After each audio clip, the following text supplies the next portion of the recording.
दोस्तों बचपन में मेरे मन में एक सवाल आता था एंड आई होप कि आप सभी के मन में भी वो सवाल आता होगा। वो सवाल ये है कि आखिर इस दुनिया का सबसे गहरा पॉइंट कौन सा होगा, इस दुनिया का सबसे निचला पॉइंट कौन सा होगा। जिसको लेकर हाल फिलहाल की बात करी जाए तो इस वीक में दो क्वेश्चंस इसको लेकर बने हैं। एक क्वेश्चन मैं आपको 2 दिन पहले करवा चुका हूँ, उसको भी रिवीजन करवाऊंगा। साथ ही साथ मैं बता दूं आज हम जिस क्वेश्चन के बारे में डिस्कस करेंगे उसमें क्या है कि हाल ही में दुनिया का एक देश है जिसने एक पनडुब्बी को, ये आप पनडुब्बी देख सकते हैं, जो कि दुनिया के सबसे गहरे पॉइंट तक होकर वापस आ गई है। तो यहाँ पर इसके बारे में चर्चा करेंगे। उससे पहले दोस्तों आपको एक क्वेश्चन करवाना चाहूँगा जिसमें मैंने आपको 2 दिन पहले बताया था कि हाल ही में एक महिला है जो कि पूरी दुनिया में पहली ऐसी महिला बनी है जो कि दुनिया के सबसे डीपेस्ट पॉइंट तक जाकर होकर वापस आ गई है। यहाँ पर ये क्वेश्चन हमने क्या कराया था, आई होप आप सभी को इसका आंसर भी याद होगा। तो इसका देखो क्वेश्चन क्या बना था कि हाल ही में कौन पृथ्वी के सबसे गहरे बिंदु तक पहुँचने वाली पहली महिला बनी है। तो आंसर हो जाएगा कैथी सुल्विन। ऑप्शन नंबर ए सही हो जाएगा। हाल ही में कैथी सुल्विन जो है, ऑप्शन नंबर ए सही हो जाएगा। कैथी सुल्विन पृथ्वी के सबसे गहरे बिंदु तक पहुंचने वाली पहली महिला बनी है। ऑप्शन नंबर ए सही हो जाएगा। यहाँ पर आप इनका फोटो देख सकते हैं कैथी सुल्विन का, जो कि हाल ही में दुनिया के पृथ्वी के सबसे गहरे बिंदु तक होकर आई है। जाहिर सी बात है किसी भी महासागर के अंदर की महासागरों की गहराई सबसे ज़्यादा होती है, तो उसके गहराई के भीतर जो बिंदु होगा वो डेफिनेटली दुनिया का सबसे गहरा बिंदु बन जाएगा।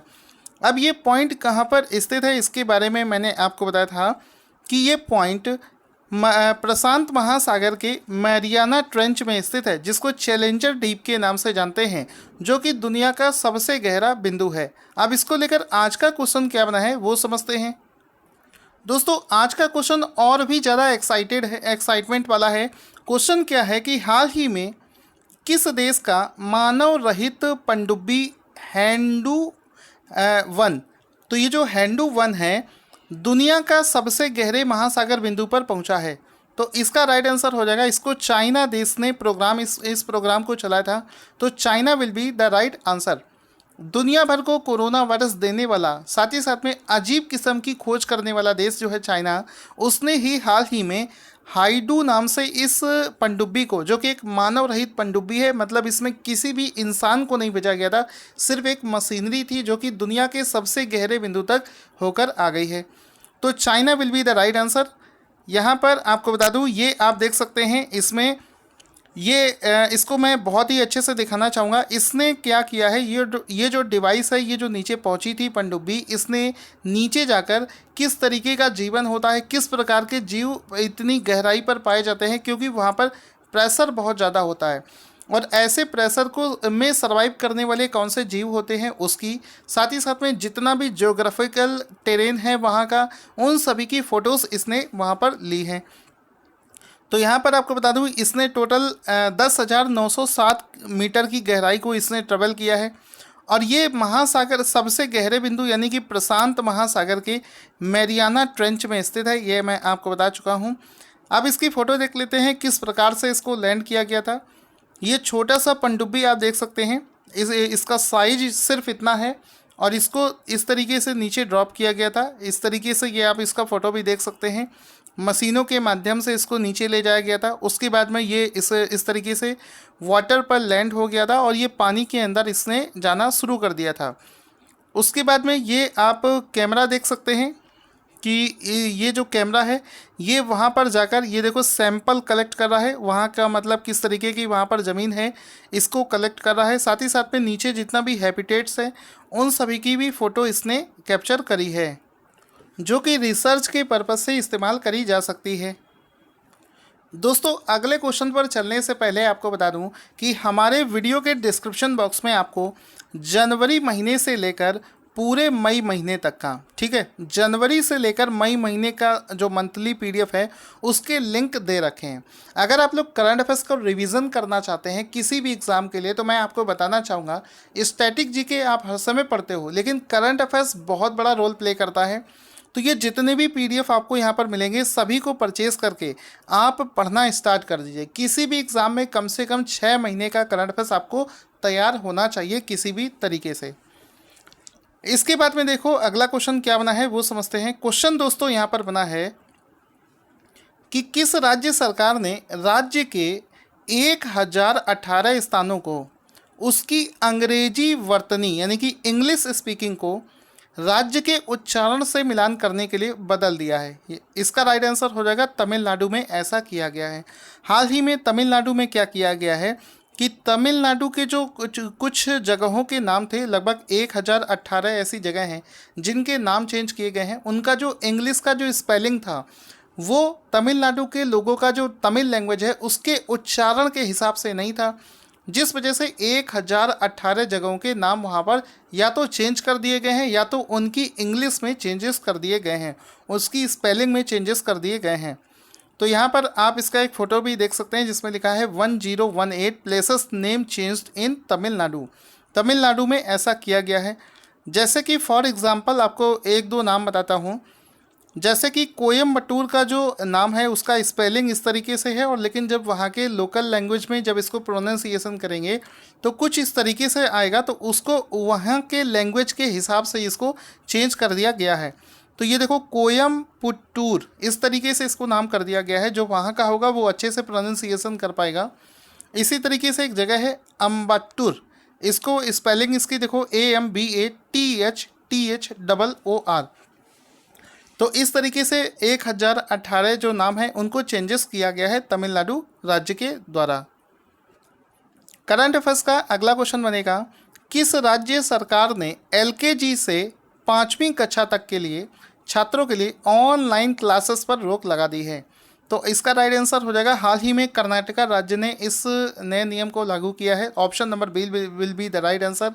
इसमें क्या है कि हाल ही में देखा गया है कि बहुत छोटे जो बच्चे होते हैं, जैसे कि LKG से लेकर क्लास 5 तक के जो बच्चे होते हैं, उनके स्कूल तो इस समय क्लोज चल रहे हैं। तो ऐसे में क्या कर रहे हैं स्कूल वाले, ये ऑनलाइन क्लासेस कंडक्ट करवा रहे हैं, जिस ऑनलाइन क्लास के माध्यम से ये लोग बच्चों को घर बैठे पढ़ा रहे हैं, और उसके लिए वो लोग फुल फीस चार्ज कर रहे हैं, जो कि ऑफलाइन मोड में वो लोग चार्ज कर रहे थे। अब इसमें देखो नुकसान क्या है। नुकसान ये है कि जैसे कोई बड़ा बच्चा, जैसे कि हम लोग हैं, हम लोग तो अपने आप को ऑनलाइन क्लासेस के अनुसार पढ़ सकते हैं, समझ सकते हैं, लेकिन जो छोटे बच्चे होते हैं इवन वो लैपटॉप के सामने बैठना नहीं चाहते हैं, यानी कि वो लर्निंग उनकी बहुत कम होती है लेकिन पैसा उनसे ज़्यादा लग रहा होता है। इस केस में आई होप मेरे हिसाब से भी बहुत सही निर्णय है, इसको यूपी में भी बाकी अन्य राज्यों में भी लगाना चाहिए। आप लोग इस बारे में क्या सोचते हो, आप लोग भी बताइएगा। आपके घर में भी हो सकता है छोटे बच्चे हों। तो यहाँ पर ये जो LKG की क्लासेस है, मेरा बेटा खुद LKG में है लेकिन वो बिल्कुल भी क्लासेस अटेंड नहीं करता है, तो मुझे लगता है बिल्कुल सही ये लिया गया है डिसीजन कर्नाटक राज्य के द्वारा। आगे चलते हैं। 15 मिनट में 25 जोड़ी यूनिफॉर्म को सैनिटाइज करने में सक्षम जर्मी क्लीन नामक मशीन किसके द्वारा बनाई गई है? तो आंसर हो जाएगा DRDO। ऑप्शन नंबर बी यहाँ पर बिल्कुल सही हो जाएगा कि हाल ही में, यहाँ पर ऑप्शन नंबर बी सही हो जाएगा। हाल ही में जर्मी क्लीन नाम से एक मशीन है जिसको हाल ही में DRDO के द्वारा डेवलप किया गया है, जो कि 15 मिनट में 25 जोड़ी यूनिफॉर्म को है सैनिटाइज कर सकता है। ये जो मशीन है इसका आर्मी में बहुत अच्छे से इस्तेमाल किया जा सकता है, जहाँ पर सोल्जर्स की जो यूनिफॉर्म्स होती हैं 15 मिनट में 25 यूनिफॉर्म्स को ये सैनिटाइज कर देगा। तो ये मशीन आप देख सकते हैं, इसका इस तरीके से दरवाज़ा खोलकर आप यूनिफॉर्म को हैंग कर देंगे और वो उसको पूरी तरीके से सैनिटाइज कर देगा। आगे चलते हैं।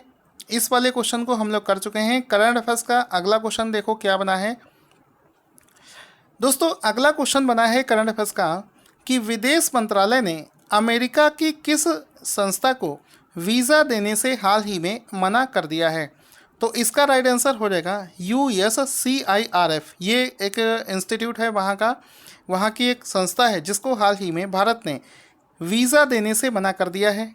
यहाँ पर किस वजह से वो देखते हैं। इस फोटो को आप देख सकते हैं, इसमें लिखा है इंडिया स्लैम्स USCIRF रिपोर्ट।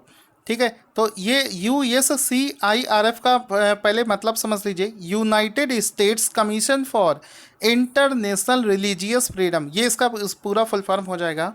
अब इसमें क्या है कि हाल ही में ये जो ऑर्गेनाइजेशन है इसने अपनी एक रिपोर्ट जारी करी है और अपनी इस रिपोर्ट में इसने क्या बोला है, अपनी इस रिपोर्ट में उसने बोला है कि जिस तरीके से भारत में धारा 370 हटाई गई थी, CAA लगाया गया है, तो ये जितनी भी चीज़ें अभी हाल फिलहाल में हो रही हैं उसके लिए इस ऑर्गेनाइजेशन ने एक रिपोर्ट जारी करी है और बोला है कि भारत के अंदर जो माइनॉरिटीज़ है उसका शोषण किया जा रहा है। यानी कि माइनॉरिटीज़ को के जो हक है उनको अच्छे तरीके से संरक्षित नहीं किया जा रहा है, उनके साथ में भेदभाव हो रहा है, ऐसा इसने अपनी रिपोर्ट में बोला है, जो कि बिल्कुल गलत है। भारत में किसी भी माइनॉरिटी के साथ में गलत नहीं हो रहा है। इवन हमारे पड़ोसी देशों जैसे कि पाकिस्तान जैसे देशों में ये केस देखे गए हैं, लेकिन भारत में ऐसा कुछ भी नहीं हो रहा है। आप लोग इसके बारे में क्या समझते हैं वो चीज़ बताइएगा। तो यहाँ पर भारत सरकार ने ये अनाउंस किया है कि किसी दूसरे देश को हमारे भारत के अंदर में क्या चल रहा है क्या नहीं चल रहा है उसको लेकर ज़्यादा टिप्पणी नहीं करनी चाहिए, जिसके चलते ही भारत ने इसका जो ये लोग इंडिया में आने वाले थे इस चीज़ को ग्राउंड लेवल पर चेक करने के लिए, अपने हिसाब से रिपोर्ट बनाने के लिए ये लोग इंडिया आना चाहते थे, जिसकी वजह से हाल ही में इस ऑर्गेनाइजेशन का जो वीज़ा है वो देने से भारत ने मना कर दिया है।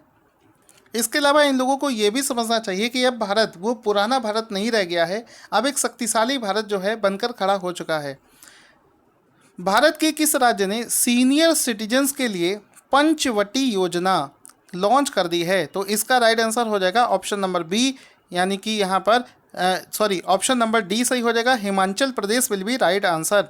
तो हिमाचल प्रदेश में हाल ही में पंचवटी योजना की शुरुआत करी गई है, जो कि सीनियर सिटीजन्स को लेकर एक योजना है जिसको हिमाचल प्रदेश सरकार के द्वारा जारी किया गया है। अब इसमें आप देख सकते हो पंचवटी योजना जिस फॉर सीनियर सिटीजन्स, और इसमें आप देख रहे होगे सीनियर सिटीजन्स हैं जो कि एक टेबल पर बैठे हैं और पीछे आपको पेड़ पौधे दिख रहे हैं, जिसका साफ मतलब जाता है कि इसमें क्या किया जाएगा कि इसके तहत प्रत्येक खंड में एक पार्क और उद्यान स्थापित करने के लिए इस योजना को बनाया गया है, जिस सो दैट सीनियर सिटीजन्स उन पार्कों पर आसानी उसका फ़ायदा उठा सकें। चूँकि इसको हिमाचल प्रदेश में किया गया है तो हिमाचल प्रदेश के बारे में जान लेते हैं। वहाँ की कैपिटल है शिमला, और वहाँ की जो ग्रीष्मकालीन कैपिटल है शिमला और शीतकालीन कैपिटल है धर्मशाला। साथ ही साथ में इसका जो राज्यपाल हैं वो है बंडारू दत्तात्रेय, और इसका जो नेशनल पार्क है वो है great Himalayan national park, Pin valley national park, Indra Kila national park, Kheerganga national park, Simbal Bara national park. ये सभी नेशनल पार्क वहाँ पर स्थित हैं। उसके बाद में दोस्तों क्वेश्चन है कि हाल ही में the model of the order of Australia किसे प्रदान किया गया है? तो आंसर हो जाएगा हाल ही में शोभा शेखर। ऑप्शन नंबर ए सही है, हाल ही में शोभा शेखर को the medal of the order of Australia प्रदान किया गया है। So guys option number A will be the right answer. यहाँ पर आपको बता दूँ कि ये इसका फ़ोटो भी आप देख सकते हैं शोभा शेखर जी का, जो कि एक म्यूजिशियन हैं, इसके जिनको ही इस ऑर्डर से सम्मानित किया गया है। यहाँ पर आपको बता दूँ कि ऑस्ट्रेलिया में ही ये कलाकृति नाम से एक संगीत संगठन की संस्थापक भी हैं, और मेलबर्न विश्वविद्यालय में ये अध्यापक के रूप में भी लेक्चरर के फॉर्म में भी काम कर रही हैं। इस वजह से इनके म्यूज़िक के क्षेत्र में इनके काम को देखते हुए ही इनको ऑर्डर ऑफ द ऑस्ट्रेलिया से सम्मानित कर दिया गया है।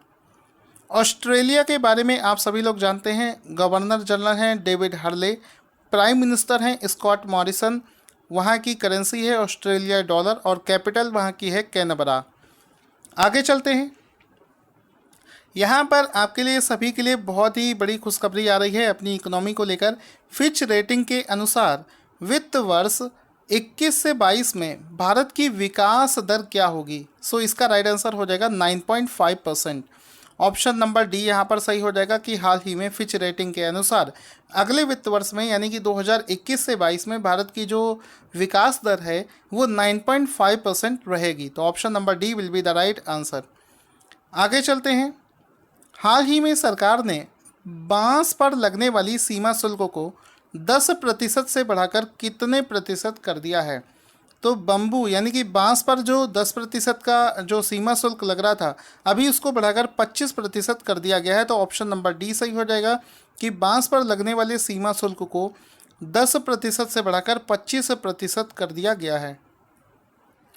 तो अच्छे से देख लेना कि बांस पर लगने वाला जो शुल्क है उसको 10% से बढ़ाकर 25% कर दिया गया है। ऑप्शन नंबर डी यहाँ पर सही हो जाएगा।